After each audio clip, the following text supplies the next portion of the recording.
ਜਸ ਪੰਜਾਬੀ ਦੇਖਦੇ ਹੋਏ ਸਾਰੇ ਦਰਸ਼ਕਾਂ ਨੂੰ ਮੇਰੇ ਵੱਲੋਂ ਪਿਆਰ ਭਰੀ ਸਤਿ ਸ਼੍ਰੀ ਅਕਾਲ। ਤੁਹਾਡਾ ਸਵਾਗਤ ਪ੍ਰੋਗਰਾਮ ਅੱਜ ਦਾ ਮੁੱਦਾ ਦੇ ਵਿੱਚ। ਮੈਂ ਤੁਹਾਡੀ ਹੋਸਟ ਆਸ਼ਮਿਤਾ ਸਾਰਿਆਂ ਨੂੰ ਇਸ ਫਰਾਈਡੇ ਦੇ ਪ੍ਰੋਗਰਾਮ ਦੇ ਵਿੱਚ ਸਵਾਗਤ ਕਰਦੇ ਹਾਂ। ਨਵਾਂ ਸਾਲ ਚੜ੍ਹਿਆ ਤੇ ਇਸ ਪੂਰਾ ਹਫਤਾ ਤੁਹਾਡੇ ਨਾਲ ਵੱਖ-ਵੱਖ ਸਟੋਰੀਜ਼ ਅਸੀਂ ਕਵਰ ਕਰ ਰਹੇ ਹਾਂ। ਬਟ ਇੱਕ ਚੀਜ਼ ਬਹੁਤ ਇੰਟਰਸਟਿੰਗ ਮੈਨੂੰ ਲੱਗੀ ਕਿ ਜਦੋਂ ਵੀ ਅਸੀਂ ਕਿਸੇ ਨੂੰ ਨਵੇਂ ਸਾਲ ਦੀ ਮੁਬਾਰਕਾਂ ਦਿੰਦੇ ਹਾਂ, ਅਸੀਂ ਕਹਿੰਦੇ ਹਾਂ ਹੈਵ ਅ ਹੈਪੀ ਜਾਂ ਹੈਲਦੀ ਨਿਊ ਈਅਰ।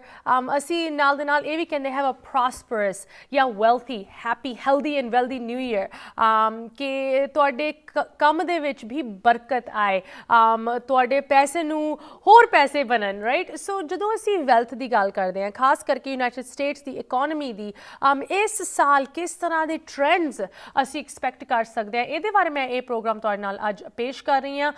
ਇਸ ਹਫਤੇ ਖਾਸ ਕਰਕੇ ਯੂਨਾਈਟਿਡ ਸਟੇਟਸ ਦੇ ਵਿੱਚ ਵੱਖ-ਵੱਖ ਨਿਊਜ਼ ਸਟੋਰੀਜ਼ ਨਿਕਲ ਰਹੀਆਂ ਕਿ ਕਿਸ ਤਰ੍ਹਾਂ 2022 ਦੇ ਵਿੱਚ ਇਕੋਨਮੀ ਗਰੋ ਕਰੂਗੀ ਜਾਂ ਇੰਪੈਕਟ ਹੋਏਗੀ ਬਾਏ ਕਰੰਟ ਜੋ ਔਨਗੋਇੰਗ ਫੈਕਟਰਸ ਹਨ, ਭਾਵੇਂ ਉਹ ਕੋਵਿਡ ਹੋਏ, ਭਾਵੇਂ ਉਹ ਲੇਬਰ ਸ਼ਾਰਟੇਜ ਹੋਏ, ਭਾਵੇਂ ਉਹ ਫੈਡਰਲ ਰਿਜ਼ਰਵ ਦੀ ਜੋ ਨਵੀਂ ਅਨਾਊਂਸਮੈਂਟ ਆਈ ਹੈ ਉਹਨੂੰ ਲੈ ਕੇ। ਸੋ ਓਵਰਆਲ ਇਕੋਨਮੀ ਦਾ ਕੀ ਫੋਰਕਾਸਟ ਹੈ, you can see the various headlines ਜਿਨ੍ਹਾਂ ਨੂੰ ਅੱਜ ਅਸੀਂ ਤੁਹਾਡੇ ਨਾਲ ਡਿਸਕਸ ਕਰਾਂਗੇ ਕਿ ਕਿਸ ਤਰ੍ਹਾਂ ਸਭ ਤੋਂ ਪਹਿਲੇ ਤਾਂ ਓਵਰਆਲ ਇਕੋਨਮੀ ਦੇ ਕੀ ਹਾਲਾਤ ਹਨ ਇਸ ਕੰਟਰੀ ਦੇ ਵਿੱਚ। ਮੈਂ ਕਹਾਂ ਪੂਰੀ ਦੁਨੀਆ ਦੇ ਵਿੱਚ ਪਿਛਲੇ 2 ਸਾਲਾਂ ਦੇ ਵਿੱਚ ਇਕੋਨਮੀ ਨੂੰ ਇੱਕ ਬਹੁਤ ਵੱਡਾ ਸਦਮਾ ਲੱਗਿਆ ਹੈ। ਬਟ ਯੂਨਾਈਟਿਡ ਸਟੇਟਸ ਨੇ ਖਾਸ ਕਰਕੇ ਇਸ ਕੋਵਿਡ ਕਰਕੇ ਜੋ ਫਾਈਨੈਂਸ਼ੀਅਲ ਕ੍ਰਾਈਸਿਸ ਹੋਈ ਹੈ ਉਹਨੂੰ ਆਫਸੈਟ ਕਰਨ ਲਈ, ਉਹਨੂੰ ਰੋਕਣ ਲਈ ਕਾਫੀ ਸਾਰਾ ਪੈਸਾ ਵਾਪਸ ਇਕੋਨਮੀ ਦੇ ਵਿੱਚ ਪੰਪ ਕੀਤਾ ਹੈ, ਭਾਵੇਂ ਉਹ ਸਟਿਮੂਲਸ ਰਾਹੀਂ ਹੋਏ, ਭਾਵੇਂ ਉਹ ਬਿਜ਼ਨਸ ਨੂੰ ਲੋਨਸ ਦੇ ਕੇ ਹੋਏ।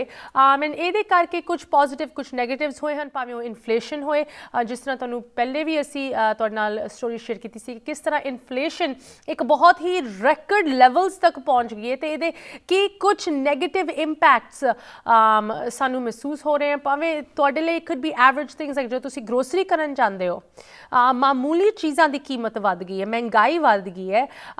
ਸੋ ਨੋ ਡਾਊਟ ਇੱਥੇ ਦੀ ਜੋ ਸਰਕਾਰ ਹੈਗੀ, ਖਾਸ ਕਰਕੇ ਇੱਥੇ ਦੇ ਫੈਡਰਲ ਰਿਜ਼ਰਵ, ਇਸ ਇਨਫਲੇਸ਼ਨ ਨੂੰ ਰੋਕਣ ਦੇ ਲਈ ਕਾਫੀ ਸਾਰੀ ਪਲੈਨਿੰਗ ਕਰ ਰਹੇ। ਇਨਫੈਕਟ ਅੱਜ ਤੁਹਾਡੇ ਨਾਲ ਅਸੀਂ ਇਸ ਫੈਡਰਲ ਰਿਜ਼ਰਵ ਦੀ ਮੀਟਿੰਗ ਬਾਰੇ ਡਿਸਕਸ਼ਨ ਕਰਾਂਗੇ ਜੋ ਪਿਛਲੇ ਮਹੀਨੇ ਹੋਈ।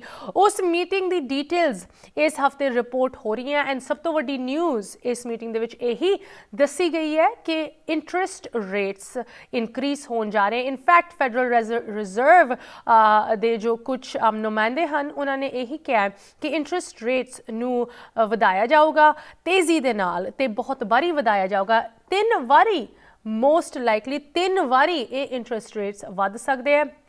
ਸੋ of course what does it mean for you? ਇਹ ਸਾਰੀ ਚੀਜ਼ਾਂ ਤੁਹਾਡੇ ਲਈ ਕੀ ਮਾਇਨੇ ਰੱਖਦੀਆਂ, ਖਾਸ ਕਰਕੇ ਭਾਵੇਂ ਉਹ ਤੁਹਾਡਾ ਬੈਂਕ ਅਕਾਊਂਟ ਹੋਏ ਇੱਕ ਇੰਡੀਵਿਜੂਅਲ ਲੈਵਲ ਤੇ, ਜਾਂ ਭਾਵੇਂ ਉਹ ਤੁਹਾਡਾ ਬਿਜ਼ਨਸ ਹੋਏ, ਜਿਸ ਤਰ੍ਹਾਂ ਲੇਬਰ ਸ਼ਾਰਟੇਜ ਦੀ ਗੱਲ ਕੀਤੀ, ਤੁਹਾਡੇ ਬਿਜ਼ਨਸ ਨੂੰ ਚਲਾਉਣ ਲਈ ਤੁਹਾਨੂੰ ਜਿੱਥੇ ਵਰਕਰਸ ਦੀ ਕਮੀ ਪੈ ਰਹੀ ਹੈ, ਇਨ ਚੀਜ਼ਾਂ ਦੀ ਕੀ ਜਾਣਕਾਰੀ ਤੁਹਾਡੇ ਕੋਲ ਹੋਣੀ ਚਾਹੀਦੀ, ਉਹਨਾਂ ਦੀ ਗੱਲ ਕਰਾਂਗੇ। ਐਂਡ ਮੈਂ ਕਹਾਂਗੀ ਲਾਸਟ ਬਟ ਨਾਟ ਲੀਸਟ, ਸਭ ਤੋਂ ਇੰਪੋਰਟੈਂਟ, ਜਿਸ ਤਰ੍ਹਾਂ ਮੈਂ ਸ਼ੁਰੂਆਤ 'ਚ ਤੁਹਾਨੂੰ ਕਿਹਾ ਕਿ ਕਿੱਥੇ ਤੁਸੀਂ ਇਨਵੈਸਟਮੈਂਟ ਕਰ ਸਕਦੇ ਹੋ ਇਸ ਸਾਲ, ਇਨਵੈਸਟਮੈਂਟ ਦੇ ਤੌਰ 'ਤੇ ਕਿੱਥੇ ਕੁ ਤੁਹਾਡਾ ਪੈਸਾ ਹੋਰ ਵੱਧ ਸਕਦਾ ਹੈ, ਉਹਦੀ ਗੱਲ ਕਰਾਂਗੇ। ਐਂਡ ਆਫ ਕੋਰਸ ਸਾਡੇ ਨਾਲ ਫਾਈਨੈਂਸ਼ੀਅਲ ਐਕਸਪਰਟ ਜੁੜ ਰਹੇ ਆ ਪ੍ਰੋਗਰਾਮ ਦੇ ਵਿੱਚ। ਤੁਸੀਂ ਵੀ ਇਸ ਤਰ੍ਹਾਂ ਜੁੜੇ ਰਹੋ। ਇੱਥੇ ਇੱਕ ਛੋਟੀ ਜਿਹੀ ਬ੍ਰੇਕ ਲਈ ਰੁਕ ਰਹੇ ਹਾਂ, ਬਟ ਬ੍ਰੇਕ ਤੋਂ ਬਾਅਦ ਇਹ ਸਾਰੀ ਚੀਜ਼ਾਂ ਤੁਹਾਡੇ ਨਾਲ ਡਿਸਕਸ ਕਰਾਂਗੇ। ਮੈਂ ਕਹਾਂਗੀ ਤੁਹਾਨੂੰ ਵੈਲਥ ਵਾਈਜ਼ ਬਣਾਵਾਂਗੇ। ਸੋ ਇੱਥੇ ਇੱਕ ਬ੍ਰੇਕ ਲੈ ਰਹੇ ਹਾਂ, ਮਿਲਦੇ ਹਾਂ ਬ੍ਰੇਕ ਤੋਂ ਉਸ ਪਾਰ। ਤੁਸੀਂ ਵੇਖ ਰਹੇ ਹੋ ਪ੍ਰੋਗਰਾਮ ਅੱਜ ਦਾ ਮੁੱਦਾ ਤੇ ਨਵਾਂ ਸਾਲ ਸ਼ੁਰੂ ਹੋਇਆ ਹੈ। ਨਵਾਂ ਇੱਕ ਤੁਸੀਂ ਕਹਿ ਲਓ ਇਕਨੋਮਿਕ ਆਊਟਪੁੱਟ 2022 ਲੈ ਕੇ ਆਇਆ ਹੈ, ਲੇਕਿਨ ਇਹ ਤੁਹਾਡੇ ਲਈ ਕੀ ਮਾਇਨੇ ਰੱਖਦਾ ਹੈ, ਖਾਸ ਕਰਕੇ ਜਿੱਥੇ ਇਨਵੈਸਟਮੈਂਟ ਦੀ ਗੱਲ ਆਉਂਦੀ ਹੈ। ਯੂਨਾਈਟਿਡ ਸਟੇਟਸ ਦੇ ਵਿੱਚ ਕਿਸ ਤਰ੍ਹਾਂ ਦੀ ਇਕਨੋਮਿਕ ਫੋਰਕਾਸਟਿੰਗ ਇਸ ਸਾਲ ਲਈ ਕੀਤੀ ਜਾ ਰਹੀ ਹੈ, ਇਨ ਸਾਰੀ ਚੀਜ਼ਾਂ ਦੀ ਗੱਲ ਕਰਨ ਲਈ ਸਾਨੂੰ ਜੁਆਇਨ ਕਰ ਰਹੇ ਸਾਡੇ favourite financial expert, joining us from the great state of California, mister Nirmal Mann. ਸਭ ਤੋਂ ਪਹਿਲੇ ਨਿਰਮਲ ਜੀ, ਤੁਹਾਨੂੰ ਪ੍ਰੋਗਰਾਮ ਦੇ ਵਿੱਚ ਸਵਾਗਤ। ਸਤਿ ਸ਼੍ਰੀ ਅਕਾਲ। Thank you very much. Thanks for having me. So good to have you, Nirmal ji. ਜਦੋਂ ਵੀ ਫਾਈਨੈਂਸ਼ੀਅਲ ਤੇ ਇਕਨੋਮਿਕ ਮੁੱਦਿਆਂ ਤੇ ਅਸੀਂ ਗੱਲ ਕਰਦੇ ਹਾਂ, ਅਸੀਂ ਹਮੇਸ਼ਾ ਤੁਹਾਨੂੰ ਲੈ ਕੇ ਆਉਂਦੇ ਹਾਂ, ਭਾਵੇਂ ਉਹ ਡੈਟ ਰਿਲੇਟਡ ਇਸ਼ੂਜ਼ ਹੋਣ, ਜਿਸ ਤਰ੍ਹਾਂ ਤੁਹਾਡੀ ਐਕਸਪਰਟੀਜ਼ ਹੈਗੀ ਊੜਾ ਡੈਟ ਕੰਸੋਲੀਡੇਸ਼ਨ ਕੰਪਨੀ ਦੇ ਨਾਲ, ਜਾਂ ਇੱਕ ਓਵਰਆਲ ਇਕਨੋਮਿਕ ਪਿਕਚਰ ਦੀ ਜਦੋਂ ਅਸੀਂ ਗੱਲ ਕਰਦੇ ਹਾਂ। ਮੋਸਟ ਰੀਸੈਂਟਲੀ ਤੁਸੀਂ ਸਾਡੇ ਨਾਲ ਜੁੜੇ ਸੀ ਤੇ ਜੋ ਇਨਫਲੇਸ਼ਨ ਦੀ ਕ੍ਰਾਈਸਿਸ ਚੱਲ ਰਹੀ ਹੈ ਉਹਦੇ ਬਾਰੇ ਅਸੀਂ ਗੱਲ ਕਰ ਰਹੇ ਸੀ। ਬਟ ਹੁਣ ਇਸ ਨਵੇਂ ਸਾਲ ਦੇ ਵਿੱਚ ਇੱਕ ਨਵੀਂ ਇਕਨੋਮਿਕ ਆਊਟਪੁੱਟ ਦੀ ਗੱਲ ਬਹੁਤ ਹੋ ਰਹੀ ਹੈ। ਸਭ ਤੋਂ ਪਹਿਲਾਂ ਤਾਂ ਤੁਹਾਨੂੰ ਨਵੇਂ ਸਾਲ ਦੀ ਮੁਬਾਰਕਾਂ। Happy new year. Thank you very much, Ash. Thank you, and happy new year to you and all of our viewers. ਸਾਰਿਆਂ ਦਾ ਆਉਣ ਵਾਲਾ ਸਾਲ ਬੜਾ ਹੀ ਚੰਗਾ ਹੋਏ, and I wish all of our viewers ਕਿ healthy ਤੇ wealthy. I think wealth ਦੇ ਆਲੇ almost ਸਾਰਿਆਂ ਕੋਲ ਇਸ ਟਾਈਮ ਚੰਗੀ ਹੈ, but health is a concern. Hopefully things will get better, but yeah. I hope so. You know, you're right. ਜਦੋਂ ਵੀ ਸਾਰੇ ਨਵੇਂ ਸਾਲ ਦੀ ਵਧਾਈਆਂ ਦਿੰਦੇ ਆ, ਹਮੇਸ਼ਾ ਕਹਿੰਦੇ ਹੈਲਦੀ ਐਂਡ ਵੈਲਦੀ ਆ, ਹੈਪੀ ਹੈਲਦੀ ਪ੍ਰੋਸਪਰਸ ਨਿਊ ਈਅਰ ਹੋਏ। ਬਟ ਇਹ ਜੋ ਪ੍ਰੋਸਪੈਰਿਟੀ ਤੇ ਵੈਲਥ ਦੀ ਜਦੋਂ ਗੱਲ ਆਉਂਦੀ ਹੈ, you know a big part of it ਅਸੀਂ ਇਨਵੈਸਟਮੈਂਟਸ ਦੀ ਗੱਲ ਕਰਦੇ ਹਾਂ ਤੁਹਾਡੇ ਨਾਲ ਖਾਸ ਕਰਕੇ। Before we get to the investments, already ਇਸ ਹਫਤੇ ਕਾਫੀ ਸਾਰੀ ਇਕਨੋਮਿਕ ਰਿਲੇਟਡ ਖਬਰਾਂ ਨਿਊਜ਼ ਦੇ ਵਿੱਚ ਵੇਖਣ ਨੂੰ ਮਿਲ ਰਹੀਆਂ, ਭਾਵੇਂ ਉਹ ਫੈਡਰਲ ਰਿਜ਼ਰਵ ਦੇ ਜੋ ਮਿਨਟਸ ਰਿਲੀਜ਼ ਹੋਏ ਪਿਛਲੇ ਮਹੀਨੇ ਦੇ ਮੀਟਿੰਗਸ ਤੋਂ, ਇੰਟਰਸਟ ਰੇਟਸ ਨੂੰ ਲੈ ਕੇ ਕਾਫੀ ਚਰਚਾ ਹੋ ਰਹੀ ਹੈ। ਇਨ ਸਾਰੀ ਚੀਜ਼ਾਂ ਦੀ ਮੈਂ ਇਨ ਡੈਪਥ ਤੁਹਾਡੇ ਨਾਲ ਗੱਲ ਜ਼ਰੂਰ ਕਰਾਂਗੀ, ਬਟ ਉਸ ਤੋਂ ਪਹਿਲੇ ਓਵਰਆਲ ਕੀ ਇਕਨੋਮਿਕ ਪਿਕਚਰ ਪੇਂਟ ਹੋ ਰਹੀ ਹੈ ਇਸ ਨਵੇਂ ਸਾਲ ਲਈ? ਡੈਫੀਨਿਟਲੀ ਜਿਹੜਾ ਸਭ ਤੋਂ ਵੱਡਾ ਮੇਜਰ ਫੈਕਟਰ ਜਿਹੜਾ ਆਪਾਂ ਦੇਖ ਰਹੇ ਹਾਂ ਉਹ ਇਨਫਲੇਸ਼ਨ। ਆਪਾਂ ਪਿਛਲੀ ਵਾਰ ਵੀ ਗੱਲ ਕੀਤੀ ਸੀ, inflation is a big factor. I think government has to control that inflation. ਬਾਕੀ ਇਨਫਲੇਸ਼ਨ ਜਿਹੜੀ ਹੈ ਉਹਦੇ ਕੰਟਰੋਲ ਕਰਨ ਵਾਸਤੇ ਜਿਹੜੀ ਉਹਨਾਂ ਨੇ ਗੱਲ ਕੀਤੀ ਸੀ ਕਿ they going to raise the interest rate at least 3 times this year and probably 3 more times year after that. So ਉਹਦੇ ਜਿਹੜੇ ਇਫੈਕਟਸ ਨੇ ਉਹ ਆਲਰੇਡੀ ਨਜ਼ਰ ਆਉਣੇ ਸ਼ੁਰੂ ਹੋ ਗਏ ਨੇ। ਸੋ ਓਵਰਆਲ ਜਦੋਂ ਇੰਟਰਸਟ ਰੇਟ ਵਧਣਗੇ ਤੇ ਉਹਦੇ ਨਾਲ ਜਿਹੜੀ ਇਕਨੋਮੀ ਹੈ ਉਹਦੇ ਤੇ ਡੈਫੀਨਿਟਲੀ ਇੰਪੈਕਟ ਪਏਗਾ। And I think that whole ਜਿਹੜੀ I mean we have to control the inflation, there is no way other out of that. ਤੇ ਬਾਕੀ I think that is the interest rate is going to be biggest factor this year.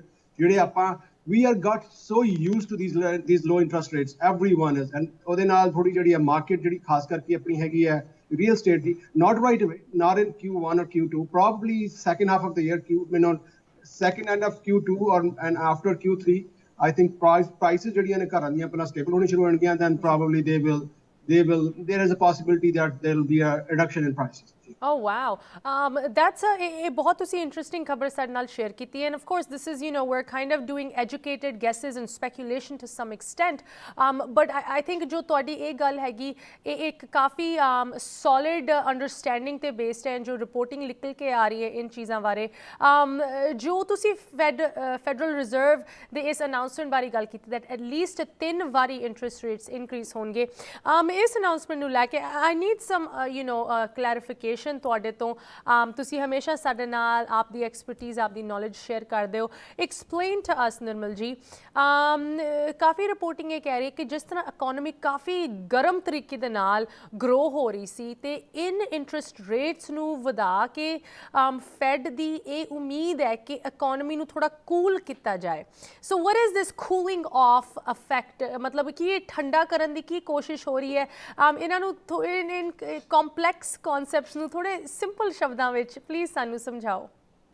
ਜੀ ਬਿਲਕੁਲ। ਸੋ ਪਹਿਲੀ ਗੱਲ ਦੇਖੋ ਕਿ economy ਨੂੰ last year specially pandemic ਦੇ ਵਿੱਚ ਜ਼ਰੂਰਤ ਹੀ ਇੰਟਰਸਟ ਰੇਟਸ ਨੂੰ ਘਟਾ ਕੇ ਇਕਨੋਮੀ ਨੂੰ ਗਰੋਥ ਨੂੰ ਮੋਬਿਲਾਈਜ਼ ਕਰਨ ਦਾ।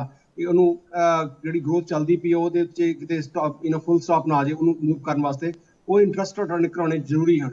ਔਰ ਇੰਟਰਸਟ ਰੇਟ ਜਿਹੜੇ ਨੇ ਟੈਕਨੀਕਲੀ ਜਿਹੜੇ ਫੈਕਟ ਦੇ ਰਹੀ ਹੈ ਇਸ ਟਾਈਮ ਉਹ ਬੈਂਕਸ ਨੂੰ ਆਲਮੋਸਟ 0% ਦੇ ਉੱਤੇ ਮਿਲਦੇ ਪਏ ਨੇ, ਪਰ ਗਵਰਨਮੈਂਟ ਇੰਨਾ ਲੌਂਗ ਟਾਈਮ ਸਸਟੇਨ ਨਹੀਂ ਕਰ ਸਕਦੀ। ਹੁਣ ਤੁਸੀਂ ਦੇਖੋ ਕਿ ਗਰੋਥ ਇੰਨੀ ਜ਼ਿਆਦਾ ਹੋ ਗਈ ਲਾਸਟ ਈਅਰ Q3 ਦੇ ਵਿੱਚ ਦੀ GDP 6.5 ਆਲ ਟੂ 7% ਚਲੀ ਗਈ ਹੈ। ਨਾ ਆਉਣ ਵਾਲੇ ਸਾਲ ਦੇ ਵਿੱਚ I think second half this year ਜਦੋਂ ਪਹਿਲਾਂ ਗੱਲ ਕੀਤੀ ਹੈ, this is probably going to go to 1.5% to 2%, which is less, but still based on the situation right now, ਜਿਹੜੀ ਇੰਨੀ ਜ਼ਿਆਦਾ ਲੇਬਰ ਸ਼ਾਰਟੇਜ ਹੈਗੀ ਹੈ ਮਾਰਕੀਟ ਦੇ ਵਿੱਚ, which is what is the last part ਆਪਾਂ ਗੱਲ ਕੀਤੀ, that is actually the primary reason, one of the main reasons, one say primary reason, one of the main reasons ਜਿਹੜੀ ਇਨਫਲੇਸ਼ਨ ਵੱਧ ਰਹੀ ਹੈ। ਸੋ ਉਹਦੇ ਨਾਲ ਜਿਹੜਾ ਲੋਕਾਂ ਦਾ ਇੰਨਾ ਫ੍ਰੀ ਪੈਸਾ ਆਇਆ ਹੈ ਉਹ ਜਦੋਂ ਹੋਲਡ ਉਹਨੂੰ ਤੇ ਪਏਗਾ, I think people have to go back to work. They without them working the system cannot sustain itself. ਦੇਖੋ ਐਡਾ ਵੱਡਾ ਸਾਰਾ ਇਕੋਸਿਸਟਮ ਹੈ ਜਿਹਦੇ ਚ ਲੋਕੀ ਰਹਿੰਦੇ ਨੇ, ਰੈਸਟੋਰੈਂਟਸ ਨੇ, ਇੰਡਸਟਰੀਜ਼ ਨੇ, ਸਾਰਿਆਂ ਨੇ ਕੰਮ ਕਰਨਾ। ਜਦੋਂ ਉਹਦੇ ਵਿੱਚੋਂ ਜਿਹੜੀ ਮਸ਼ੀਨਰੀ ਦਾ ਮੇਨ ਪਾਰਟ ਹੈਗਾ ਹਿਊਮਨਸ, ਉਹ ਹੁਣ ਕੰਮ ਨਹੀਂ ਕਰਦੇ ਪਏ ਕਿਉਂਕਿ ਉਹਨਾਂ ਨੂੰ ਇੰਨਾ ਪੈਸਾ ਮਿਲਦਾ ਪਿਆ। ਲੋਕਾਂ ਨੂੰ ਆਪਣੀ ਬੀਇੰਗ ਅ ਬਿਜ਼ਨਸਮੈਨ, ਅਸੀਂ ਲੋਕਾਂ ਨੂੰ ਇੰਟਰਵਿਊ ਕਰਦੇ ਹਾਂ ਜਿਹੜੇ ਇੱਥੇ ਆ ਕੇ ਸਾਨੂੰ ਕਹਿੰਦੇ ਕਿ ਤੁਸੀਂ ਸਾਨੂੰ, ਅਸੀਂ ਕੰਮ ਕਰਨ ਨੂੰ ਤਿਆਰ ਹਾਂ ਬਟ ਸਾਨੂੰ ਪੈਸੇ ਕੈਸ਼ ਦਿਓ, which is, it's ethically and legally not right, which we don't do and we can't do, and a lot of ethical businessmen, they can't do it। ਹੁਣ ਆਉਣ ਵਾਲੇ ਟਾਈਮ ਦੇ ਵਿੱਚ I think that will stop and people will get back to work, so that will actually, ਕਿਉਂਕਿ ਬਗੈਰ what the basic thing American did ਕਿ ਚਲੋ ਜੀ ਹੋਰ ਪੈਸੇ ਪ੍ਰਿੰਟ ਕਰ ਲਓ, ਹੋਰ ਪੈਸੇ ਪ੍ਰਿੰਟ ਕਰ ਲਓ। ਪੈਸੇ ਜ਼ਿਆਦਾ ਪ੍ਰਿੰਟ ਕਰਨ ਦੇ ਨਾਲ ਆਫ ਕੋਰਸ ਮਹਿੰਗਾਈ ਵਧਣੀ ਹੈ। ਹੁਣ ਜਿਹੜੀ ਪ੍ਰਿੰਟਿੰਗ ਹੈ that has to stop at some point, so ਉਹਨੂੰ ਸਟਾਪ ਕਰਨ ਵਾਸਤੇ I think this is the interest rate hike is very important। ਜੀ the interest rate hike, Federal Reserve Chairman ਵੱਲੋਂ ਇਹ ਵੀ ਕਿਹਾ ਗਿਆ it is coming soon and it is coming at a very high level, like you said 3 ਵਾਰੀ ਸ਼ਾਇਦ ਇਸ ਸਾਲ ਹੀ interest rates ਵਧਣਗੇ।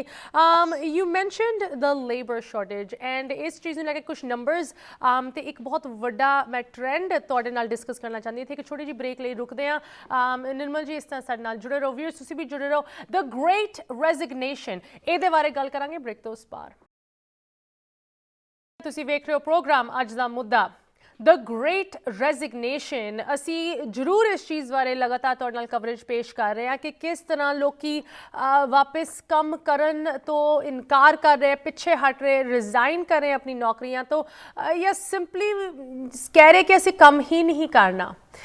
ਪਿਛਲੇ 2 ਸਾਲਾਂ ਦੇ ਵਿੱਚ ਕਾਫੀ ਸਹੂਲਤਾਂ ਪ੍ਰੋਵਾਈਡ ਕੀਤੀਆਂ ਗਈ ਗਵਰਨਮੈਂਟ ਵੱਲੋਂ, ਸਰਕਾਰ ਵੱਲੋਂ। ਸਟਿਮੂਲਸ ਚੈੱਕਸ ਮਿਲ ਰਹੇ ਸੀ, in addition child tax credits ਮਿਲ ਰਹੇ ਸੀ, ਅਗਰ ਤੁਹਾਡੇ ਕੋਲ ਬੱਚੇ ਹੈਗੇ ਉਹਨਾਂ ਲਈ ਤੁਹਾਨੂੰ ਐਡੀਸ਼ਨਲ ਪੈਸੇ ਮਿਲ ਰਹੇ ਸੀ। ਬਟ ਹੁਣ ਇਹ ਸਾਰੀ ਚੀਜ਼ਾਂ ਸਰਕਾਰ ਵੱਲੋਂ ਸ਼ਾਇਦ ਉਸ ਲੈਵਲ 'ਤੇ ਨਹੀਂ ਅਵੇਲੇਬਲ ਹੋਣਗੀਆਂ, ਬਟ ਫਿਰ ਵੀ ਲੋਕੀ ਤੇ ਜੋ ਲੇਬਰ ਦੇ ਵਿੱਚ ਕਮੀਆਂ ਪੈ ਰਹੀ ਹੈ, ਲੋਕੀ ਹਲੇ ਵੀ ਕੰਮ ਕਰਨ ਤੋਂ ਇਨਕਾਰ ਕਰ ਰਹੇ। ਸੋ ਇਸ ਚੀਜ਼ ਨੂੰ ਲੈ ਕੇ ਇਕੋਨਮੀ 'ਤੇ ਕੀ ਇੰਪੈਕਟ ਹੋ ਰਿਹਾ, ਇਹਦੇ ਬਾਰੇ ਗੱਲ ਕਰਨ ਲਈ ਸਾਨੂੰ ਇੱਕ ਵਾਰੀ ਫਿਰ ਜੁਆਇਨ ਕਰੇ ਨਿਰਮਲ ਮਾਨ ਜੀ ਫਰੋਮ ਕੈਲੀਫੋਰਨੀਆ, ਫਾਈਨੈਂਸ਼ੀਅਲ ਐਕਸਪਰਟ। ਨਿਰਮਲ ਜੀ, it's been called the Great Resignation. In fact, इस हफ्ते कुछ बहुत ही startling numbers release हुए।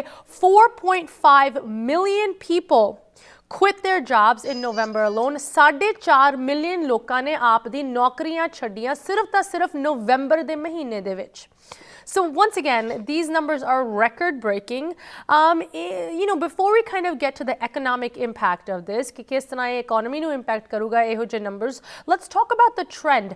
ਕੀ ਤੁਹਾਨੂੰ ਲੱਗਦਾ ਹੈ ਕਿ ਇਹ trend ਦੇ ਵਿੱਚ ਕੋਈ relief ਆਊਗਾ? I mean, we're talking about these stimulus checks and surely ਸਰਕਾਰ ਵੱਲੋਂ ਇਹ indefinitely ਤਾਂ ਉਹਨਾਂ ਨੇ ਦੇਣੇ ਨਹੀਂ ਹੈਗੇ, free ਦਾ ਪੈਸਾ ਨਹੀਂ ਦੇਣਗੇ, but ਲੋਕੀ ਤੁਹਾਨੂੰ ਲੱਗਦਾ ਹੈ workplace ਵਿੱਚ ਵਾਪਸ ਆਣਗੇ ਜਾਂ ਇਹ trend ਹਲੇ ਥੋੜੀ ਦੇਰ ਲਈ ਹੋਰ ਚੱਲੂਗਾ? ਜੀ ਦੇਖੋ, ਉਸ ਵਾਸਤੇ ਅਸ਼ਮਿਤਾ ਆਪਾਂ ਨੂੰ ਇਹ ਦੇਖਣਾ ਪੈਣਾ ਦਾ ਇੰਪੋਰਟੈਂਟ ਫੈਕਟਰ ਕਿ ਲੋਕੀ ਕੰਮ ਤੇ ਹੁਣ ਜਾਣਾ ਕਿਉਂ ਨਹੀਂ ਚਾਹੁੰਦੇ। I mean, what exactly motivating them not to go to work? ਸੋ ਪਹਿਲੀ ਗੱਲ ਹੈ ਕਿ ਜਿਹੜੀ ਮੋਸਟ ਇੰਪੋਰਟੈਂਟ ਗੱਲ ਹੈ, ਜਿਹੜੀ ਚੀਜ਼ ਛੋਟੀ ਛੋਟੀ ਚੀਜ਼ਾਂ ਆਪਾਂ ਜਿਹਨੂੰ ਆਪਾਂ ਇਗਨੋਰ ਨਹੀਂ ਕਰ ਸਕਦੇ ਕਿ I mean lot of people they don't have that kind of a child support, ਜਿਹੜਾ ਜਿੱਥੇ ਆਪਣੇ ਬੱਚਿਆਂ ਨੂੰ ਛੱਡ ਸਕਦੇ ਹਨ, ਜਿਹੜੇ ਆਲਰੇਡੀ ਨਾਰਮਲ ਚੀਜ਼ਾਂ ਹੈਗੀਆਂ ਹਨ। ਸਕੂਲ ਬੰਦ ਹੋ ਗਏ ਜਿੱਥੇ ਬੱਚਿਆਂ ਵਾਸਤੇ there need to be someone at home। ਉਹਦੇ ਬਾਅਦ I know there are a lot of them work in this high risk industry, especially hospitality industry, ਜਿਹਦੇ ਵਿੱਚ they are scared of getting sick and bringing that sickness back home। ਉਹਦਾ ਇੱਕ ਵੱਡਾ ਖਤਰਾ ਹੋ ਗਿਆ। And then definitely you talking about ਕਿ ਹਾਂ ਵੀ stimulus package is kind of sort of helping them ਕਿ ਨਹੀਂ ਇਹ ਜਿਹੜਾ ਕੰਮ ਹੈ it's difficult for them to really support, ਜੋ ਪੈਸੇ ਬਣਦੇ ਪਏ ਨੇ people don't have to go to work। ਔਰ I think to some extent I think people have realized ਜਦੋਂ ਜਿਹੜੇ ਲੋਕੀ ਕੰਮ ਰੋਜ਼ ਕਰਦੇ ਹਨ, people they were working 9 to 5 more very mechanically, ਜਿੱਦਾਂ ਮਸ਼ੀਨਾਂ ਵਾਂਗੂ ਦੁਨੀਆ ਕੰਮ ਕਰਦੀ ਪਈ ਇੰਨੇ ਸਾਲਾਂ ਤੋਂ ਵੱਧ। ਖਾਸ ਕਰਕੇ ਆਪਣੀ ਇਮੀਗ੍ਰੈਂਟ ਕਮਿਊਨਿਟੀ ਦੀ ਵੀ ਗੱਲ ਕਰੀਏ, 1 ਸ਼ਿਫਟਾਂ 2 ਸ਼ਿਫਟਾਂ ਔਨ ਐਵਰੇਜ 40 ਘੰਟਿਆਂ ਨੂੰ ਸ਼ਾਇਦ ਜਿਹੜੇ ਨਵੇਂ ਮੁੰਡੇ ਆਉਂਦੇ ਹਨ 40 ਘੰਟੇ ਨੂੰ ਸ਼ਾਇਦ ਪਾਰਟ ਟਾਈਮ ਹੀ ਸਮਝਦੇ ਹਨ, ਜਿੱਥੇ ਅਸੀਂ 100 ਘੰਟਾ ਔਨ ਐਵਰੇਜ ਹਫਤੇ ਦਾ ਯੂਜ਼ ਕਰਦੇ ਹਨ। So now people have realized that there's more to life than just making money। ਲੋਕਾਂ ਨੇ they are taking their life back, because people are staying home, they are staying more close with family, they are spending time with their quality time with the family। ਉਹ ਜਿਹੜੀ ਚੀਜ਼ ਆ ਉਹਨਾਂ ਨੂੰ ਉਹ ਵੀ realise ਹੋ ਰਹੀ ਹੈ। ਸੋ ਉਹ ਵੀ ਇੱਕ ਵੱਡਾ ਫੈਕਟਰ ਹੈ। I think ਜਿਹੜੇ ਵੱਡੇ ਫੈਕਟਰ ਨੇ ਜਿਹਦੇ ਚੋਂ ਸਭ ਤੋਂ ਵੱਡਾ ਫੈਕਟਰ I mean ਇਹ ਤਾਂ ਦੇਖੋ ਭਾਵੇਂ you talk about almost 4 to 5 million people who resigned, and there are still more people resigning. But still, it's a very small number. If you look at the 350 million people in this country, it's not even 1%. So ਇਹ impact ਤਾਂ ਜ਼ਰੂਰ ਪੈਂਦਾ, ਪਰ ਆਉਣ ਵਾਲੇ time ਦੇ ਵਿੱਚ ਹੁਣ ਦੇਖੋ occupancy ਕੀ ਹੈ. Office occupancy throughout the country is about 30%. The maximum office occupancy is in state of Texas is about 50%. ਹੁਣ ਜਿਨ੍ਹਾਂ ਲੋਕ ਜਿਹੜੀ ਆ ਕੰਪਨੀ ਨੇ ਕੋਸ਼ਿਸ਼ ਕੀਤੀ ਕਿ ਵਾਪਸ ਲੋਕਾਂ ਨੂੰ ਲੈ ਕੇ ਆਈਏ, ਥੋੜਾ ਡਿਫਿਕਲਟ ਹੋਇਆ. ਨਾਓ ਦ EMPLOYERS ਐਗਜ਼ੈਕਟਲੀ ਉਹ ਕੀ ਮੋਟੀਵੇਸ਼ਨ ਲੈ ਕੇ ਆਉਂਦੇ ਨੇ ਆਪਣੇ EMPLOYEES ਵਾਸਤੇ ਕਿ ਉਹਨਾਂ ਨੂੰ ਕੰਮ ਤੇ ਲੈ ਕੇ ਆਉਣ. The different kind of work environment, the flexible work environment. If they're providing food, they're providing child care at work. ਇਹ ਚੀਜ਼ਾਂ ਜਿਹੜੀਆਂ ਨੇ ਉਹਨਾਂ ਨੂੰ ਲੈ ਕੇ ਆਉਣੀਆਂ ਪੈਣੀਆਂ ਨੇ. But end of the day, ਜੇ ਮੈਂ ਕੰਪਿਊਟਰ ਸਾਹਮਣੇ ਬਹਿ ਕੇ ਕੰਮ ਕਰਨਾ ਹੈ ਤੇ ਮੇਰੇ ਘਰ ਵੀ ਉਹੀ ਇੰਟਰਨੈਟ ਆਉਂਦਾ ਜਿਹੜਾ ਮੇਰੇ ਕੰਮ ਤੇ ਆਉਂਦਾ. ਸੋ ਦ ਪ੍ਰੋਡਕਟਿਵਿਟੀ, ਔਰ ਖਾਸ ਕਰਕੇ ਜਦੋਂ ਰਿਲਾਈਜ਼ ਕੀਤਾ ਕੰਪਨੀਆਂ ਨੇ, EMPLOYEES ਨੇ ਵੀ 1 ਸਾਲ ਦੇ ਜਾਂ 1.5 ਸਾਲ ਦੇ ਟਾਈਮ ਫਰੇਮ ਦੇ ਵਿੱਚ ਕੋਈ ਵੀ ਪ੍ਰੋਡਕਟਿਵਿਟੀ ਲਾਸ ਨਹੀਂ ਹੋਈ. ਕਈ ਥਾਂ ਤੇ ਪ੍ਰੋਡਕਟਿਵਿਟੀ ਵੱਧ ਗਈ ਹੈ. 2 ਘੰਟੇ, ਖਾਸ ਕਰਕੇ ਜਿਹੜਾ LA ਵਰਗਾ ਸ਼ਹਿਰ ਹੈ, ਇਨਫੈਕਟ ਨਿਊਯਾਰਕ ਸ਼ਹਿਰ ਦੇ 2 ਘੰਟੇ ਤੁਸੀਂ 2 ਤੋਂ 4 ਘੰਟੇ ਤੁਸੀਂ ਸਿਰਫ ਆਪਣੇ ਕਮਿਊਟ ਚ ਖਰਾਬ ਕਰ ਰਹੇ ਹੋ. Why we need to do that? So I don't think ਕਿ ਜਿਹੜਾ ਖਾਸ ਕਰਕੇ ਜਿਹੜਾ ਨਵਾਂ ਵੇਰੀਐਂਟ ਆ ਰਿਹਾ, ਥੋੜੀ ਇਸ ਟਾਈਮ ਹੈਗੀ ਇੱਕ ਆਪਟਿਮਿਜ਼ਮ ਹੈਗਾ ਹੈ ਕਿ ਸ਼ਾਇਦ Q1 ਦੇ ਵਿੱਚ ਜਿਹੜੀਆਂ ਆਫਿਸ ਖੁੱਲਣੇ ਸ਼ੁਰੂ ਹੋ ਜਾਣਗੇ. ਸੋ ਆੜੇ ਨਵੇਂ ਵੇਰੀਐਂਟਸ ਆਏ ਨੇ. ਆਈ ਡੋਂਟ ਥਿੰਕ ਕਿ ਰਾਈਟ ਵੇ ਖੁੱਲਣਗੇ. ਬਾਕੀ like you said, it's definitely depends upon ਕਿ ਸਟਿਮੂਲਸ ਪੈਕੇਜ ਹੋਰ ਕੀ ਆਉਂਦਾ, ਕਿੰਨਾ ਆਉਂਦਾ. And the last and most important thing is ਕਿ ਜਿਹੜਾ ਆਪਣਾ 3 trillion ਦਾ ਬਜਟ ਪਾਸ ਹੋਇਆ, which it's going to be spread over 10 years, ਉਹ ਕਦੋਂ ਆਉਂਦਾ, ਉਹਦੇ ਨਾਲ ਕਿਹੜੀਆਂ ਜੌਬ ਕ੍ਰੀਏਟਸ ਹੁੰਦੀਆਂ ਨੇ. ਸੋ I think it's little too premature ਇਸ ਟਾਈਮ ਪ੍ਰੈਡਿਕਟ ਕਰਨਾ ਕਿ ਕੁਝ ਵੱਡਾ ਡਰਾਸਟਿਕ ਚੇਂਜ ਆ ਜਾਏਗਾ. I think unfortunately for at least Q1 or maybe Q2, ਜਿਹੜੀ ਅਨਐਮਪਲੋਇਮੈਂਟ ਜਿਹੜੀ ਲੋਕਾਂ ਦੀ ਜਿਹੜੀ ਕੰਮ ਤੇ ਨਾ ਜਾਣ ਦੀ ਜਿਹੜੀ ਇੱਕ ਇੱਛਾ ਹੈਗੀ ਹੈ, ਸ਼ਾਇਦ ਉਦਾਂ ਹੀ ਰਹੇਗੀ.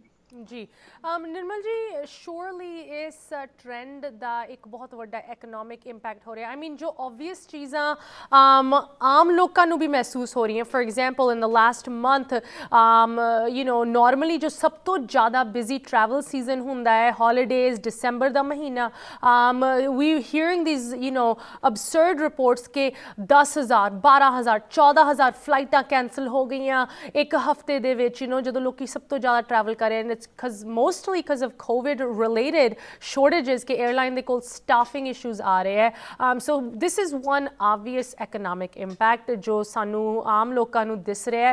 But what other economic jo underlying cheezan hegiyan jo shayad sanu nahi pata lag rahi hai oh ho rahi hain jede karke economy nu kisse tarah da pave oh positive ya negative impact hoega? What do you foresee at least for the next 6 months with this? Simple ਗੱਲ ਹੈ ਕਿ ਦੇਖੋ ਕਿ ਪਹਿਲਾਂ ਕਿ ਆਰਟੀਫੀਸ਼ੀਅਲੀ economy ਨੂੰ hold ਕੀਤਾ ਹੈ. ਜਦੋਂ government the support definitely not giving more of that help ਕਿ ਲੈ ਲਓ ਪੈਸੇ ਲੈ ਲਓ, ਉਹ ਇੱਕੋ ਬੰਦ ਹੋਣਾ. ਜਦੋਂ ਬੰਦ ਹੋਏਗਾ ਦੈਟ ਇਜ਼ ਉਹ ਔਰ ਮੋਸਟਲੀ ਉਹ ਬੰਦ ਹੋਣਾ. ਅਨਐਮਪਲੋਇਮੈਂਟ ਬੈਨੀਫਿਟਸ ਨੇ most of the states they are stopping that unemployment benefits in Q1. ਉਹਦੇ ਬਾਅਦ ਜਿੱਦਾਂ ਅੱਗੇ ਗੱਲ ਕੀਤਾ ਕਿ how motivated people are they are go to work, ਤੇ ਇਹ ਇਹਨਾਂ ਚੀਜ਼ਾਂ ਦੇ ਫੈਕਟਰ ਆਈ ਥਿੰਕ ਕਿ Q1 ਚ I don't see any changes. I think it's probably the status quo. ਅਜੇ ਸ਼ਾਇਦ ਲੋਕੀ ਹੋਰ ਡਿਜ਼ਾਈਨ ਕਰਨਗੇ. And then how soon these variants are under control. I think if the variants get this coronavirus situation gets little better in Q2, ਤੇ ਲੋਕੀ ਸ਼ਾਇਦ definitely ਜ਼ਿਆਦਾ ਕੰਮ ਤੇ ਆਉਣਗੇ. ਔਰ ਜੇ ਉਹਨਾਂ ਨੂੰ ਪੈਸੇ ਜਿਹੜੇ ਮਿਲਣੇ ਬੰਦ ਹੋਏ ਨੇ ਬਿਕਾਜ਼ ਤੁਸੀਂ luxury not to work, and every economy do need a lot of people. And now the other factor, that is not in a short term but a long term, these jobs going to be replaced by robots or machines. So ਦੇ ਜੇ ਨਹੀਂ ਨਜ਼ਰ ਆਉਂਦਾ ਪਿਆ. I mean ਕਿ ਇੱਕ ਤਰ੍ਹਾਂ ਦਾ ਲੋਕੀ ਇਹਦਾ ਚਲੋ ਠੀਕ ਹੈ, ਜਿਹੜਾ ਬਿਜ਼ਨਸ ਹੈ the biggest job in the entire world, ਸਭ ਤੋਂ ਵੱਡਾ ਜਿਹੜੀ ਨੌਕਰੀ ਹੈਗੀ ਹੈ ਡਰਾਈਵਿੰਗ ਜੌਬ ਹੈ.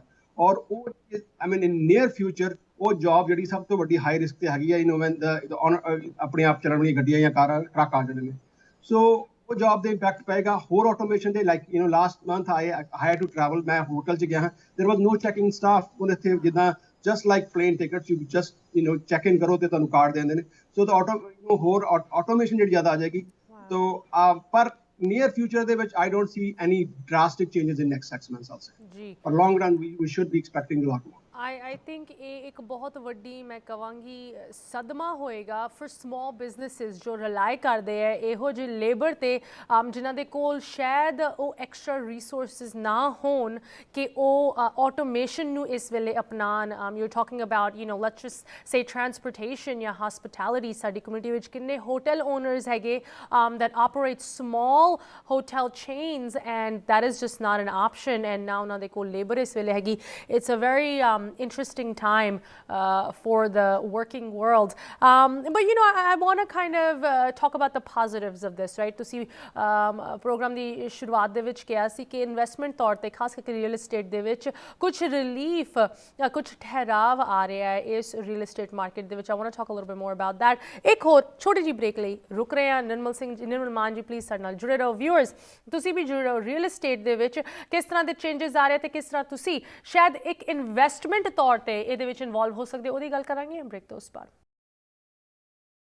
ਤੁਸੀਂ ਵੇਖ ਰਹੇ ਹੋ ਪ੍ਰੋਗਰਾਮ ਅੱਜ ਦਾ ਮੁੱਦਾ ਨਵਾਂ ਸਾਲ ਚੜਿਆ ਤੇ ਇਸ ਨਵੇਂ ਸਾਲ ਦੇ ਪਹਿਲੇ ਹਫਤੇ ਦੇ ਵਿੱਚ ਤੁਹਾਡੇ ਨਾਲ ਵੱਖ-ਵੱਖ ਪ੍ਰੋਗਰਾਮਸ ਪੇਸ਼ ਕਰ ਰਹੇ ਹਾਂ ਬਟ ਮੈਂ ਇਸ ਹਫਤੇ ਦੀ ਅਖੀਰ ਦੀ ਪ੍ਰੋਗਰਾਮਿੰਗ ਤੁਹਾਡੇ ਨਾਲ ਇੱਕ ਪੋਜ਼ਿਟਿਵ ਨੋਟ ਤੇ ਐਂਡ ਕਰਨਾ ਚਾਹੁੰਦੀ ਸੀ ਖਾਸ ਕਰਕੇ ਜਿੱਥੇ ਤੁਹਾਡੇ ਪੈਸੇ ਦੀ ਗੱਲ ਆਉਂਦੀ ਹੈ ਅਸੀਂ ਲਗਾਤਾਰ ਇੱਕ ਦੂਜੇ ਨੂੰ ਇਹ ਮੁਬਾਰਕਾਂ ਦਿੰਦੇ ਕਿ ਇਹ ਸਾਲ ਤੁਹਾਡੇ ਲਈ ਚੜ੍ਹਦੀ ਕਲਾ ਦੇ ਵਿੱਚ ਜਾਏ ਤੇ ਢੇਰ ਸਾਰੀ ਤੁਹਾਨੂੰ ਪ੍ਰੋਸਪੈਰਿਟੀ ਵੈਲਥ ਆਏ ਤੇ ਇਸ ਸਾਲ ਕੁਝ ਇਹੋ ਜਿਹੀ ਓਪਰਚੁਨਿਟੀਜ਼ ਸ਼ਾਇਦ ਪਨਪ ਰਹੀਆਂ ਜਿਹਦੇ ਨਾਲ ਤੁਸੀਂ ਇਹ ਪ੍ਰੋਸਪੈਰਿਟੀ ਇਹ ਵੈਲਥ ਨੂੰ ਬਿਲਡ ਕਰ ਸਕਦੇ ਹੋ ਖਾਸ ਕਰਕੇ ਇਨਵੈਸਟਮੈਂਟ ਤੌਰ ਤੇ ਕਿਸ ਤਰ੍ਹਾਂ ਦੀ ਚੇਂਜਸ ਇਕਨੋਮਿਕ ਖਾਸ ਕਰਕੇ ਹਾਊਸਿੰਗ ਮਾਰਕੀਟ ਦੇ ਵਿੱਚ ਆ ਰਹੀਆਂ ਜਿਨ੍ਹਾਂ ਦੇ ਬਾਰੇ ਤੁਹਾਨੂੰ ਪਤਾ ਹੋਣਾ ਚਾਹੀਦਾ ਇਹ ਸਾਰੀ ਜਾਣਕਾਰੀ ਲੈ ਕੇ ਹਾਜ਼ਰ ਹੋਏ ਸਾਡੇ ਨਾਲ ਕੈਲੀਫੋਰਨੀਆ ਤੋਂ ਨਿਰਮਲ ਮਾਨ ਜੀ ਨਿਰਮਲ ਜੀ ਤੁਸੀਂ ਪ੍ਰੋਗਰਾਮ ਦੀ ਸ਼ੁਰੂਆਤ ਦੇ ਵਿੱਚ ਕਿਹਾ ਸੀ that maybe because ਜੋ ਫੈਡਰਲ ਰਿਜ਼ਰਵ ਦੀ ਅਨਾਉਂਸਮੈਂਟ ਕੀਤੀ ਗਈ ਹੈ ਇੰਟਰਸਟ ਰੇਟਸ ਨੂੰ ਲੈ ਕੇ that maybe ਅਸੀਂ ਐਕਸਪੈਕਟ ਕਰ ਸਕਦੇ ਹਾਂ ਹਾਊਸਿੰਗ ਮਾਰਕੀਟ ਦੇ ਵਿੱਚ ਥੋੜਾ ਠਹਿਰਾਵ ਆਏ ਕਿ ਪ੍ਰਾਈਸਿਸ ਸਟੇਬਲਾਈਜ਼ ਹੋਣ let's talk a little bit more about that from an investment perspective ਖਾਸ ਕਰਕੇ ਰੀਅਲ ਏਸਟੇਟ ਦੇ ਵਿੱਚ ਕੀ ਤੁਹਾਡੀ ਪ੍ਰੈਡਿਕਸ਼ਨਸ ਹੈਗੀਆਂ ਇਸ ਸਾਲ ਨੂੰ ਲੈ ਕੇ ਸੋ ਦੇਖੋ ਦੋ this interest rate hike this is twofold ਪਹਿਲੀ ਗੱਲ ਤੇ ਇੱਕ ਨੇ ਫੈਕਟ ਨੇ the interest rate high raise ਕਰਨੇ ਨੇ at least 3 times I think the first ਜਿਹੜੀ ਮੈਨੂੰ anticipated time ਹੈਗਾ it's probably somewhere in June ਦੂਜਾ ਸ਼ਾਇਦ ਸਤੰਬਰ ਤੇ ਲਾਸਟ ਵਾਲਾ ਸ਼ਾਇਦ ਦਸੰਬਰ ਦੇ ਵਿੱਚ ਹੋਏਗਾ ਇੱਕ ਤਾਂ ਇਹ ਚੀਜ਼ ਹੈਗੀ ਜਿਹਦੇ ਦੂਜੀ ਜਿਹੜੀ ਹੈਗੀ ਹੈ ਕਿ they are going to taper down ਜਿਹੜੇ ਬੌਂਡਸ ਬਾਏ ਕਰਦੇ ਨੇ ਜਿਹੜੀ ਮਾਰਕੀਟ ਜਿਹੜਾ ਵੀ ਬੌਂਡਸ ਬਾਏ ਕਰਦੀ ਜਿਹੜੀ ਮੌਰਗੇਜ ਸੋ ਇਹਦੇ ਨਾਲ ਤਿੰਨ ਚੀਜ਼ਾਂ ਜਿਹੜੀਆਂ ਮਤਲਬ ਸਭ ਤੋਂ ਵੱਡਾ ਇਹ ਹੋਣਾ ਕਿ ਜਿਹੜਾ ਪੈਸਾ ਜਿਹੜਾ ਬੈਂਕਸ ਨੂੰ ਮਿਲਦਾ ਉਹ ਜਿਹੜਾ ਮਹਿੰਗਾ ਹੋ ਜਾਣਾ ਦੈਟ ਮੀਨਸ ਕਿ ਤੁਹਾਡੀ ਮੌਰਗੇਜ ਮਹਿੰਗੀਆਂ ਹੋ ਜਾਣੀਆਂ ਨੇ ਜੇ ਤੁਸੀਂ ਕਾਰ ਲੋਨ ਲੈਂਦੇ ਉਹ ਮਹਿੰਗੇ ਹੋ ਜਾਣੇ ਕ੍ਰੈਡਿਟ ਕਾਰਡ ਲੋਨ ਉਹ ਮਹਿੰਗੇ ਹੋ ਜਾਣੇ ਨੇ ਔਰ ਖਾਸ ਕਰਕੇ ਜਿਹੜੀ ਆਪਾਂ ਪਿੱਛੇ ਗੱਲ ਕਰ ਰਹੇ ਹਾਂ ਲੇਬਰ ਮਾਰਕੀਟ ਦੀ ਵਿਚ is also impact this one because small business owner ਨੇ ਖਾਸ ਕਰਕੇ ਜਿਹੜੀਆਂ ਪਿਛਲੇ ਸਾਲ ਤੇ ਪੈਸਾ ਤੁਸੀਂ ਸਿਰਫ ਇੱਕ ਆਨਲਾਈਨ ਐਪਲੀਕੇਸ਼ਨ ਭਰੀ ਤੇ ਤੁਹਾਨੂੰ ਮਿਲੀਅਨਸ ਆਫ ਡਾਲਰਸ ਕਈਆਂ ਨੂੰ ਮਿਲ ਗਏ ਉਹ ਹੁਣ ਕਿਉਂਕਿ ਜਿਹੜੀ ਲੈਂਡਿੰਗ ਕੰਡੀਸ਼ਨਸ ਹਨ ਕਿਉਂਕਿ ਪੈਸਾ ਫ੍ਰੀ ਉਹ ਬਹੁਤ ਹੀ ਲੀਨੀਅਰ ਹੁਣ ਇੰਨੀ ਲੀਨੀਅੰਸੀ ਰਹਿਣੀ ਨਹੀਂ ਉਹਦੇ ਵਿੱਚ ਹੁਣ ਜਿਹੜੀ ਲੈਂਡਿੰਗ ਜਿਹੜੀ ਹੈ ਕ੍ਰਾਈਟੇਰੀਆ ਖਾਸ ਕਰ ਗਵਰਨਮੈਂਟ ਜਿਹੜਾ ਪੈਸਾ ਹੈਗਾ ਔਰ ਸਮਾਲ ਬਿਜ਼ਨਸ ਵਾਸਤੇ ਉਹ ਥੋੜੀ ਡਿਫਿਕਲਟ ਹੋ ਜਾਣੀ ਹੈ ਔਰ ਡਿਫਿਕਲਟ ਹੋਣ ਦੇ ਨਾਲ ਕੀ ਹੋਣਾ ਕਿ ਲੋਕਾਂ ਦੀ ਸਪੈਂਡਿੰਗ ਜੇ ਮੰਨ ਲਓ ਕਿ ਜਿਹੜਾ ਰੇਟ ਅੱਜ 2.5 ਦੇ ਉੱਤੇ ਹੀ ਉਹ 3% ਤੇ ਚੱਲ ਜਾਂਦਾ 0.5% ਇੰਟਰਸਟਡ ਹੋ ਜਾਂਦਾ ਮੈਂ $500,000 ਦਾ ਘਰ ਖਰੀਦਣਾ ਸੀ ਸੋ ਜੇ ਅੱਜ ਮੈਂ $500,000 ਨੂੰ ਕੁਆਲੀਫਾਈ ਕਰਦਾ ਔਰ ਜੇ ਅੱਧਾ % ਇੰਟਰਸਟਡ ਚਲਾ ਗਿਆ ਸ਼ਾਇਦ ਅੱਜ ਮੈਂ 4.5 ਜਾਂ 4 ਲੱਖ ਨੂੰ ਹੀ ਕੁਆਲੀਫਾਈ ਕਰਾਂਗਾ ਔਰ ਇਸ ਤਰ੍ਹਾਂ ਜਿਹੜਾ ਮੇਰਾ 5 ਲੱਖ ਵਾਲਾ ਬ੍ਰੈਕਟ ਹੀ ਉਹ ਥੱਲੇ ਆ ਗਿਆ ਜਿਹੜਾ 3 ਵਾਲਾ ਹੋਰ ਥੱਲੇ ਚਲਾ ਗਿਆ ਤਾਂ ਮਾਰਕੀਟ ਦੇ ਜਿਹੜੇ ਕੁਆਲੀਫਾਈਡ ਬਾਇਰ ਨੇ ਉਹ ਘਟਨੇ ਸ਼ੁਰੂ ਹੋ ਜਾਣੇ ਨੇ ਸੋ ਰਾਈਟ ਅਵੇ ਇੰਪੈਕਟ ਨਹੀਂ ਪੈਂਦਾ ਹੁੰਦਾ ਕਿਉਂਕਿ ਬੰਦਾ ਪਹਿਲਾਂ ਕੀ ਹੁੰਦਾ ਕਿ ਜੇ ਮੰਨ ਲਓ ਘਰ ਲਾਇਆ ਹੁਣ ਕੀ ਹੁੰਦਾ ਪਿਆ ਘਰ ਲਾਉਂਦੇ ਪਿਓ ਉੱਤੇ ਮਲਟੀਪਲ ਆਫਰ ਜਿੰਨਾ ਤੁਸੀਂ ਪੈਸੇ ਮੰਗੇ ਉਹ ਤੋਂ ਵੱਧ ਮਿਲਦੇ ਪਏ ਨੇ ਸੋ ਫਸਟ ਆਫ ਆਲ ਜਿੰਨੇ ਮਿਲਦੇ ਨੇ ਉਹਨੇ ਮਿਲਣਗੇ ਫਿਰ ਸ਼ਾਇਦ ਉਹ ਤੋਂ ਘੱਟ ਮਿਲਣ ਔਰ ਥਰਡ ਔਰ ਮੋਸਟ ਜਿਹੜਾ ਲਾਸਟ ਟਾਈਮ ਹੁੰਦਾ ਕਿ ਮਾਰਕੀਟ ਜਿਹੜਾ ਘਰ 'ਚ ਲੰਮੇ ਟਾਈਮ ਵਾਸਤੇ ਰਹਿਣ ਲੱਗ ਪੈਂਦਾ and when the houses are staying longer in the market ਜਿਹੜਾ ਮੈਂ ਐਂਟੀਸਪੇਟ ਕਰ ਰਿਹਾ ਕਿ approximately Q2 the end ਜਾਂ Q3 definitely Q4 ਤੱਕ ਉਹਦੀ ਜਿਹੜੀ ਡਿਊਰੇਸ਼ਨ ਹੈ ਘਰ ਦੀ ਮਾਰਕੀਟ ਦੇ ਵਿੱਚ ਉਹ ਲੰਮੀ ਹੋ ਜਾਏਗੀ ਉਦੋਂ ਉਹਦੇ ਬਾਅਦ ਕਿਹੜਾ ਘਰ ਦੀਆਂ ਕੀਮਤਾਂ ਘਟਣੀਆਂ ਸ਼ੁਰੂ ਹੋਣੀਆਂ ਸੋ until then I think ਹੁਣ ਕੀ ਇਨਵੈਸਟਮੈਂਟ ਕਰਨੀਆਂ ਨੇ I think ਕਿ ਥੋੜੀ ਚੀਜ਼ਾਂ ਦਾ ਖਿਆਲ ਰੱਖਣਾ ਚਾਹੀਦਾ ਕਿਉਂਕਿ ਜਨਰਲੀ ਕੀ ਹੁੰਦਾ ਕਿ ਭੇੜ ਚਾਲ ਪਾ ਜਾਂਦੀ ਹੈ ਇੱਕ ਨੇ 4 ਘਰ ਲੈ ਲਏ ਇਨਵੈਸਟਮੈਂਟ ਪ੍ਰਾਪਰਟੀਜ਼ ਲੈ ਲਈਆਂ ਆਪਾਂ ਥੋੜਾ ਜਿਹਾ ਉੱਪਰ ਗੁਰੇਜ਼ ਕਰੀਏ ਐਸ ਟਾਈਮ ਕਿਉਂਕਿ ਇੰਟਰਸਟ ਰੇਟਸ ਵੱਧ ਰਹੇ ਨੇ ਹਾਂ ਇੱਕ ਇੰਪੋਰਟੈਂਟ ਫੈਕਟਰ ਜਿਹੜਾ ਕਿ ਮੰਨ ਲਓ ਕਿ ਤੁਸੀਂ ਘਰ ਰਹਿਣ ਵਾਸਤੇ ਲੈਣਾ ਸੀ primary property then doesn't make a difference ਤੁਸੀਂ 30 ਸਾਲ ਵਾਸਤੇ ਘਰ 'ਚ ਰਹਿਣਾ in 30 years no matter economy ਉੱਤੇ ਜਾਂਦੀ ਥੱਲੇ ਜਾਂਦੀ ਹੈ you first of all you have to pay that money ਜਾਂ ਰੈਂਟ ਤੇ ਪੇ ਕਰੋ ਜਾਂ ਮੌਰਗੇਜ 'ਚ ਪੇ ਕਰੋ in 30 years you will make up that money so ਉਹਦੇ ਵਿੱਚ ਜ਼ਿਆਦਾ it's not a ਜ਼ਿਆਦਾ ਸੋਚਣ ਦੀ ਲੋੜ ਨਹੀਂ no brainer ਦੂਜੀ ਗੱਲ, ਜੇ ਤੁਸੀਂ ਇਨਵੈਸਟਮੈਂਟ ਪ੍ਰਾਪਰਟੀ ਲੈਣੀ ਹੈ, ਇਫ ਤੁਹਾਡੀ ਇਨਵੈਸਟਮੈਂਟ ਪ੍ਰਾਪਰਟੀ ਦੀ ਜਿਹੜੀ ਕਿਰਾਇਆ ਆ ਰਿਹਾ, ਉਹਨੂੰ ਜੇ ਕਿਰਾਇਆ ਜਿਹੜਾ ਤੁਹਾਨੂੰ ਉਹ ਤੁਹਾਡੀ ਸਾਰੀ ਮੋਰਗੇजेस, ਉਹਦੀ ਪ੍ਰਾਪਰਟੀ ਟੈਕਸ, ਇੰਸ਼ੋਰੈਂਸ ਕਵਰ ਕਰ ਰਿਹਾ, ਤਾਂ still you should be fine. ਜੇ ਤੁਹਾਨੂੰ ਇੰਟਰਸਟ ਜ਼ਿਆਦਾ ਵੀ ਹੋ ਗਿਆ, 3%, 3.5 ਵੀ ਹੋ ਗਿਆ, but it's covering that, you should be fine. Because ਕਿਰਾਇਆ ਆਉਣ ਵਾਲੇ ਟਾਈਮ ਤੇ ਜੇ ਮਾਰਕੀਟ ਦੇ ਵਿੱਚ ਹੋਰ ਇੰਪੈਕਟ ਵੀ ਪਿਆ ਨੈਗੇਟਿਵ ਵੀ, ਤੇ ਕਿਰਾਏ ਜਿਹੜੀ ਉਹ ਨਹੀਂ ਘਟਨੇ, ਉਹ ਸ਼ਾਇਦ ਵਧਣਗੇ, ਬਿਕੋਜ਼ ਜੇ ਘਰ 'ਚ ਲੋਕੀ ਨਹੀਂ ਅਫੋਰਡ ਕਰ ਸਕੇ, so then you should be fine. But right now ਹੁਣ ਮੈਂ ਕੀ ਕਰਨਾ ਚਾਹੁੰਦਾ, ਕਿਉਂਕਿ ਜਿੱਦਾਂ ਅੱਗੇ ਵੀ ਕਿਹਾ ਕਿ ਹੁਣ office occupancy is less than 30% most of states. So there are great deals going on commercial properties. You have to find them. Commercial property ਤੁਸੀਂ ਲੈ ਸਕਦੇ ਹੋ। ਅੱਜ ਨਹੀਂ ਤੇ ਕੱਲ ਜਦੋਂ economy ਖੁੱਲਣੀ ਹੈ, people, we cannot, we are social animals, we cannot stay home all the time. ਲੋਕਾਂ ਨੇ ਕੰਮ ਤੇ ਜਾਣਾ। So right now I think for immediate investments, look for commercial properties if you can. ਆਉਣ ਵਾਲੇ ਟਾਈਮ ਦੇ ਵਿੱਚ I think ਦੂਜੀਆਂ ਤੁਸੀਂ ਜਿਹੜੀਆਂ ਪ੍ਰਾਪਰਟੀ ਦੀ ਕੀਮਤਾਂ ਘੱਟ ਹੋਣੀਆਂ ਨੇ ਉਹ ਲੈਣੀਆਂ ਨੇ, ਪਰ ਜਿਹੜਾ ਮੈਂ ਕ੍ਰਾਈਟੇਰੀਆ ਦੱਸਿਆ, I mean you can follow that, you should be safe. I mean, I think that's some great advice, right? ਖਾਸ ਕਰਕੇ ਉਹਨਾਂ ਦੇ ਕੋਲ ਜਿਨ੍ਹਾਂ ਦੇ ਕੋਲ extra resources ਹਨ ਇਸ ਵੇਲੇ ਇਨਵੈਸਟਮੈਂਟ ਰੀਅਲ ਏਸਟੇਟ ਦੇ ਵੱਲ ਪਾਉਣ ਲਈ, there's a lot of good opportunities ਜੋ ਡਿਵੈਲਪ ਹੋ ਰਹੀਆਂ ਤੇ ਇਸ ਵੇਲੇ ਵੀ ਤੁਹਾਡੇ ਕੋਲ ਅਵੇਲੇਬਲ ਹੈਗੀਆਂ। ਨਿਰਮਲ ਜੀ, any other investment predictions, right? Last time we talked a little bit about crypto and ਤੁਸੀਂ ਸਾਨੂੰ ਦੱਸਿਆ ਸੀ ਕਿ ਕ੍ਰਿਪਟੋ ਕਰੰਸੀ ਦੇ ਵਿੱਚ ਕਿੱਥੇ ਕੁ ਸਟੈਬਿਲਿਟੀ ਹੈਗੀ, if you want to still take a calculated risk, and ਕਿੱਥੇ ਕੁ ਤੁਸੀਂ ਨਹੀਂ recommend karoge in terms of the various cryptocurrencies. Recently ek navi digital investment area develop ho raha hai, this I don't even know what to call it, this thing called the NFTs, right? So between the NFTs and crypto, do you see any further updates is passe de vich jado investment karan di gall aandi hai? Exactly. So I think at this point, because crypto, and not every crypto, some of those coins, Bitcoin, Ethereum, Dogecoin, they have little bit more history. So I think the best strategy to be getting into any market, chahe real estate, chahe crypto, so you need to follow the history of the company. Jaise jive company jo kar dete ho, je company upar ja rahi hai, I mean, even if you're buying real anything, when the things are going up, that's a good time to buy in that, because it's probably going to go up. ਜਦੋਂ ਥੱਲੇ ਆ ਰਹੀ ਹੁੰਦੀ ਹੈ ਕਈ ਵਾਰ, you try to see, okay, this is a good deal, but you don't know ਕਿ ਉਹ ਕਿੰਨੀ ਥੱਲੇ ਜਾਣੀ ਹੈ। So I crypto at this point, you can do them. I mean, I'm not an expert in either of them, but I think looking at the history, and crypto has a little bit of better or more history than NFTs, so then I think that's probably a better option. And NFTs are something ਜੋ ਸਾਨੂੰ ਸਾਰਿਆਂ ਨੂੰ history ਤਾਂ ਛੱਡ ਦਿਓ, ਹਲੇ ਸਮਝਣ ਦੀ ਵੀ ਲੋੜ ਹੈਗੀ how exactly they work. It's basically a piece of digital art, I guess ਤੁਸੀਂ ਕਹਿ ਸਕਦੇ ਹੋ, ਜਿਸ ਤਰ੍ਹਾਂ ਤੁਸੀਂ ਇੱਕ ਮੋਨਾ ਲੀਸਾ ਪੇਂਟਿੰਗ ਨੂੰ ਅਗਰ ਓਨ ਕਰਨਾ ਹੋਏ, but in the digital space, that's basically what NFTs are.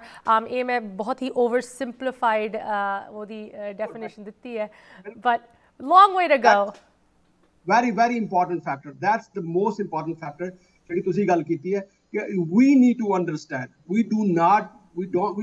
the majority of we invest ਕਿ ਆ ਲੈ ਲਓ, ਮੈਂ ਉਹ ਲੈ ਲਿਆ, ਮੇਰੇ ਦੋਸਤ ਨੇ ਆ ਲੈ ਲਿਆ, ਤੁਸੀਂ ਆ ਲੈ ਲਓ, because do not do that, the compulsive buy, because somebody else is doing it.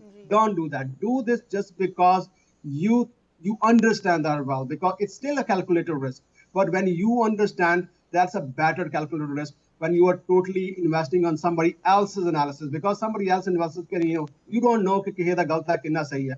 ਸੋ ਆ ਸਭ ਤੋਂ ਵੱਡੀ ਪ੍ਰੋਬਲਮ ਹੈ, ਖਾਸ ਕਰ I mean I think it's a universal problem, ਪਰ ਜਨਰਲੀ ਸਾਡੀ ਕਮਿਊਨਿਟੀ 'ਚ ਪ੍ਰੋਬਲਮ ਹੈ ਕਿ ਭਾਜੀ ਮੈਂ ਪੈਸੇ ਬਣਾ ਲਏ ਆ, ਅੱਛਾ ਕਿੱਥੇ ਬਣਾਏ ਆ, ਇੱਥੇ ਬਣਾਏ, ਚਲੋ ਜੀ ਸਾਰੇ ਜਣੇ ਉੱਥੇ ਲੱਗ ਜਾਂਦੇ ਆ। ਸੋ ਪੰਜਾਬ 'ਚ ਵੀ ਹੁੰਦਾ ਨਾ ਕਿ ਇੱਕ ਵਾਰੀ ਆਲੂ ਬੀਜੇ, ਆਲੂ 'ਚ ਪੈਸੇ ਬਣੇ ਤਾਂ ਸਾਰੇ ਪਿੰਡ ਨੇ ਆਲੂ ਬੀਜ ਲੈਂਦੇ ਆ, ਮੁੜ ਕੇ ਸੜਕਾਂ 'ਤੇ ਸੁੱਟਦੇ ਫਿਰਦੇ ਆ। So be very careful. ਆਪਣੀ research ਕਰੋ. That is most important. I think that's the point I think we should pick for this. Wise words regarding wealth. I love it. Thank you so much, Nirmal Manji. As always, ਤੁਸੀਂ ਸਾਡੇ ਨਾਲ ਇੰਨੀ ਸਾਰੀ important ਜਾਣਕਾਰੀ share ਕੀਤੀ ਤਾਂ ਕਿ ਸਾਡੀ ਵੀ wealth grow ਹੋ ਸਕੇ ਇਸ ਨਵੇਂ ਸਾਲ ਦੇ ਵਿੱਚ. Thank you for your time, and as always, thank you for the knowledge. Have a good rest of your evening. ਸਤਿ ਸ਼੍ਰੀ ਅਕਾਲ ਜੀ।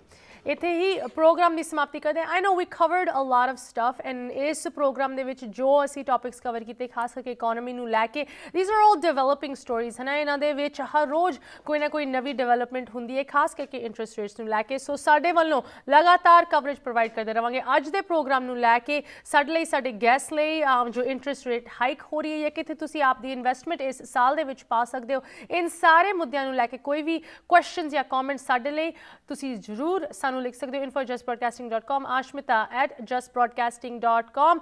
Have a good rest of your weekend. ਅਗਲੇ ਹਫਤੇ ਮਿਲਾਂਗੇ। ਹੁਣ ਸਾਨੂੰ ਦਿਓ ਇਜਾਜ਼ਤ। ਸਤਿ ਸ਼੍ਰੀ ਅਕਾਲ।